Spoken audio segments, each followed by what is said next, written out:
Hi everyone, welcome to my channel. Welcome to Life Coach Amy's channel. For those that are new, which many of you are going to be new, my name is Miss Amy. I have another channel, and that channel is called Miss Amy's Journey.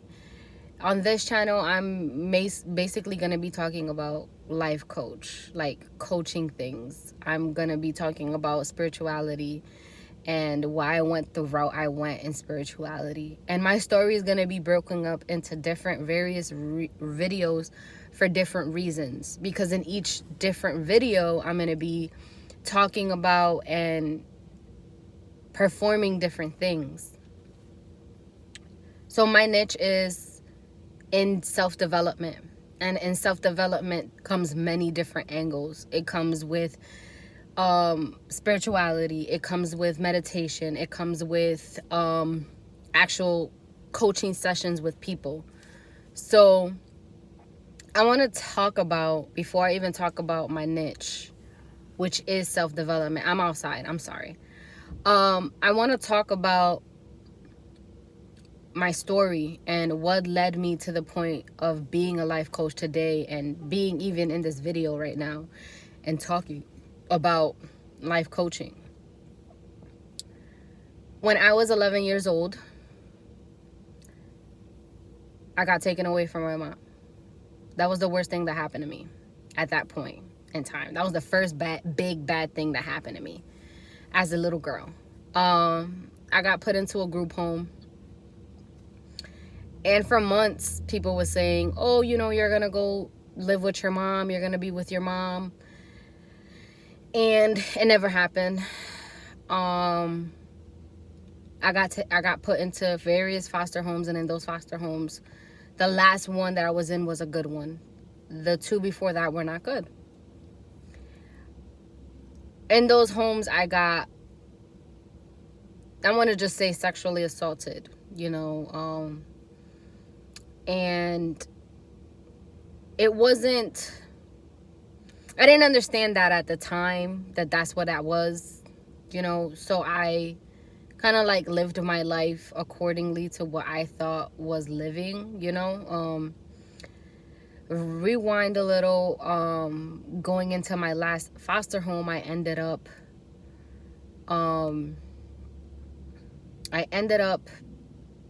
getting into a different foster home with a close family friendship, relatives, you can call them, from my mom's side. I knew them growing up, and they decided to get paperwork to be my foster parents because they weren't legally my blood family. So long story short, up until that point, I had so much freedom with these people. It was ridiculous.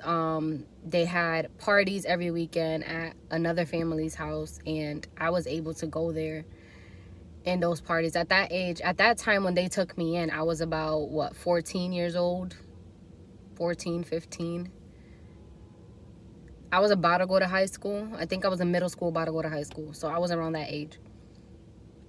And in these parties, so many things I saw as a kid, thinking that was normal as a grown-up. Nobody ever sat down and said, hey, the things that we do at these parties, or what you see at this party, you shouldn't live like that, or you shouldn't be like that. So, it instilled a characteristic in me that I thought was normal as a teenager. So I fed off of those weekends as my daily living, like, okay, this is how I'm supposed to live. I'm supposed to drink. I'm supposed to do drugs. I'm supposed to, not that I do drugs now, I'm putting that out there on YouTube.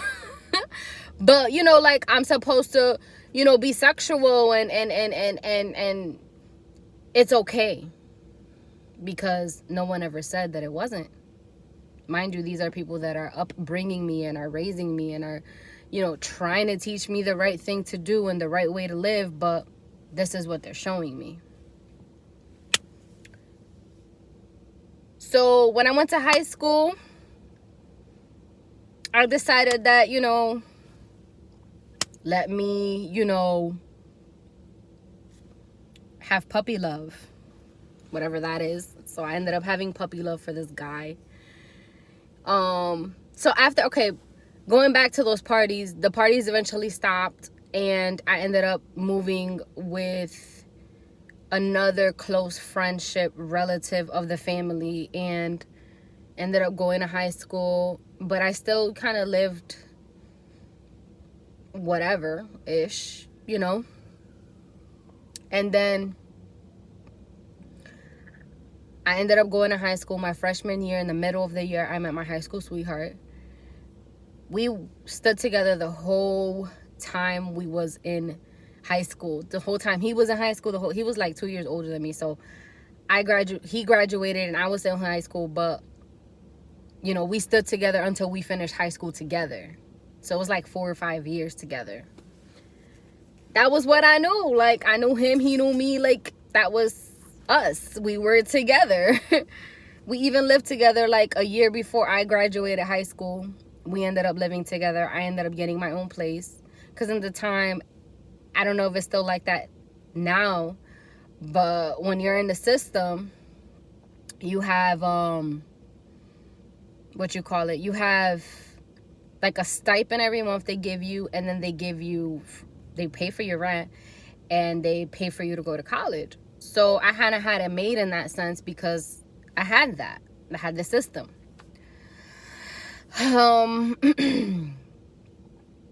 Now, this guy, right? Because we all say, oh, we're going to marry the guy that we're in high school with or whatever.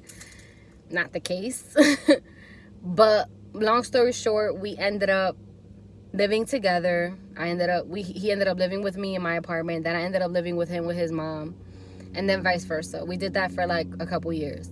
His mom was amazing. I'm not even gonna lie. She was very great and supportive of us together, and we did things together. Me and her went shopping together. Me and her would talk about life, and I loved it because I didn't really have that with my mom at that time. And I feel like every teenager needs that, especially in high school and hormones, and you know, you're going through stuff. Like, you need like that one figure. Not saying that the person that I lived with before, like the woman that I lived with, she's an amazing woman. You know, she has a big heart, and she, you know, always wanted to help the whole street. Like, she would give everybody food from the whole street. She would let people stay over, and you know, she just had a big heart, you know. But she wasn't the type of person to just sit down and be like, oh, hey, like, let's talk, you know. Like, that's not her. That wasn't her thing, you know. And okay, I had to find it somehow, you know. And I found that characteristic in my ex's mom. You know, we went out, we did stuff, we talked about life, she was a social worker, so that was just kind of how she was because of her career, you know. And I loved her. Like, I loved being there. I loved being with her. I loved living with her and living with my ex at the time.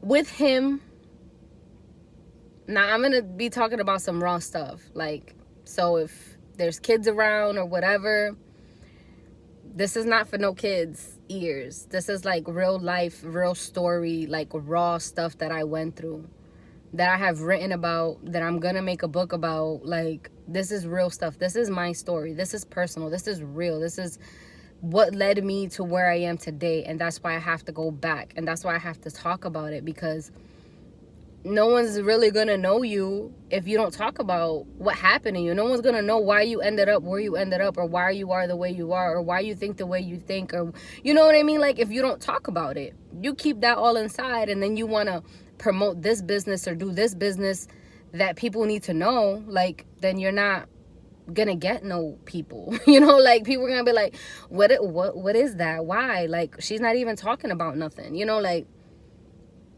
no. I want to tell you guys, like, I want people to know my story. I want people to know why I ended up where I am, you know. And you like me or you don't at the end of it, you know. Like, that's on you, you know. But you can tell when someone's being genuine too. Like, if someone's genuinely telling you a real story, or someone's telling you like false stories. Like, what I'm telling you is real, raw, the truth about me, not the next woman? Me. This relationship, what made my relationship with this man toxic was drugs. And this is why. Somehow, some way, some shape, some form, he got into this drug called, I don't know if they still call it the same thing now, a woo banger. Anyhow, if y'all know what a woo banger is, then you know what I'm talking about. I'm not going to be that explicit, but I'm going to give you guys little hints and names about things of how I was taught way back when. He got into that drug and many other drugs. Hey, let me say that he did a lot of drugs. The only drug he didn't do, which I thank God that he didn't do, was heroin. But everything else, that man did. And guess what?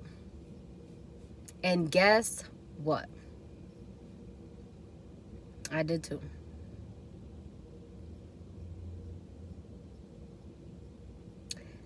That made our relationship very toxic. Because I'm young. I don't know no better. I love him. So, therefore, whatever he does and presents, guess what? I'm gonna do. And I did. And that made our relationship so toxic. It made it bad. Like, we just had a bad relationship because of that. Other than that, that guy was sweet. He would surprise me with clothes. He would surprise me with gifts. He would always give me money. I gotta give that to him. Like, he did his part in those things. Like, he had it together in that. Like, and how to wine and dine a woman down. Like, he did that. And I was a teenager and I was like loving it. I was like, yes, this is life. This is it. This is my man. And then, girl. Another thing that made it bad was he cheated. I mean, we're young.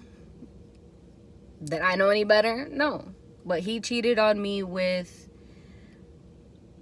someone from my family, like a god sister. She was a god sister to a cousin of mine in my family, but he didn't know that until everything came to the light.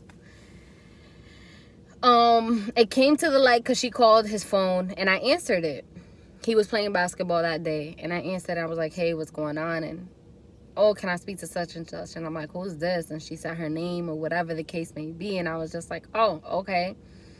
Don't we go to school together or whatever? Because we did go to school together, but we never really like interacted or ran by each other like that. We just went to school together. That was just the time that we went to school together. And then she says, yeah, and just so you know, I'm screwing him. And I was like, what? Like, you what? I didn't know this. Like, this man has so much freedom with me too. Like, whatever he wanted to do at whatever time, he would let me know, whatever. And he would go. And I guess a lot of it was a lie. Like, every time he said he was going to go play ball at night or go chill with his friends at night, it was a lie. He was going to go see this chick. And here I am, talk about, oh, okay, cool. Like, he's faithful. He's this, he's that. No. This man was not faithful. Fine. 2 days later, this chick meet me at the basketball court where he plays basketball. And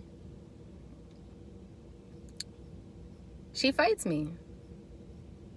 I'm not a fighter. Like, I'm not a bully, but don't push me. You get what I mean?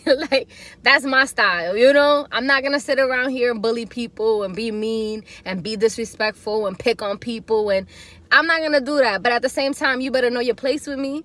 You know what I'm trying to say? Like, you going to run up on me? Okay, so let's go, you know.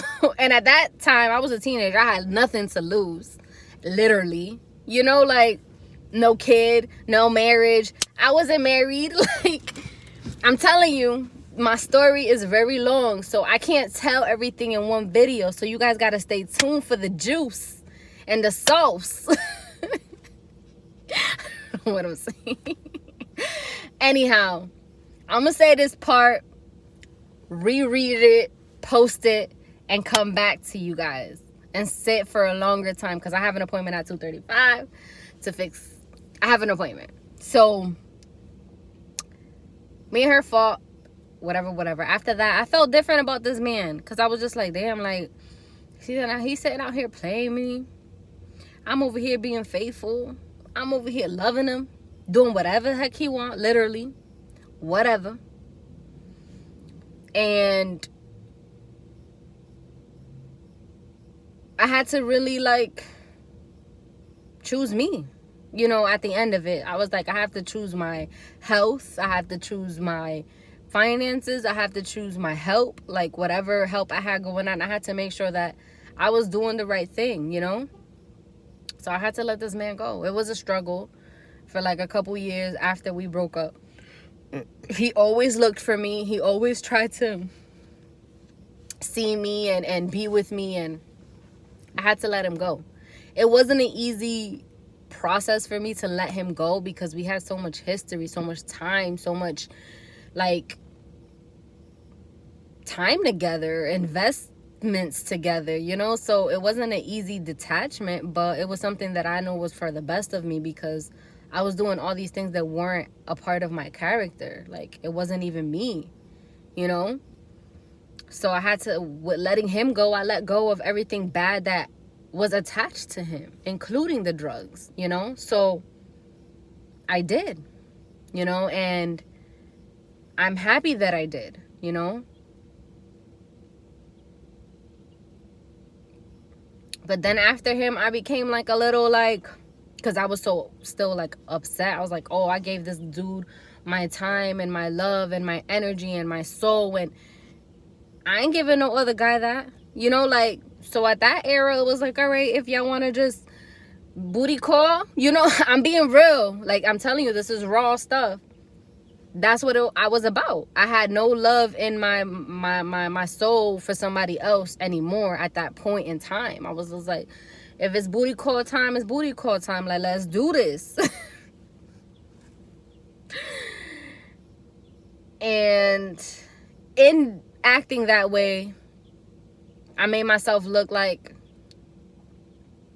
I didn't care about myself. I look like myself like I was disrespecting myself and my family, or the family that I had at the time, because they seen me act a particular way, you know? So a lot of things that happened in the past that I reacted to in ways that I did was because, number one, my mom wasn't there. My dad wasn't there. And I thought I found love, and that wasn't work. That didn't work. I did a lot of drugs, and it was just, I felt like the world was on my shoulders, you know, like, but then again, I wasn't mature, you know, and I didn't know any better. So, not to sit here and defend myself, but I wasn't taught. This is right and this is wrong. And I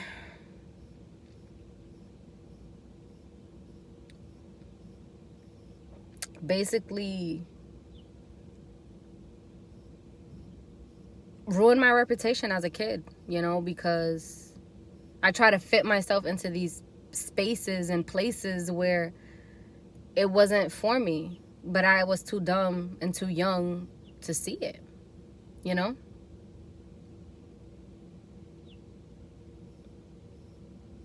So where I'm going with this, which there's still more to tell.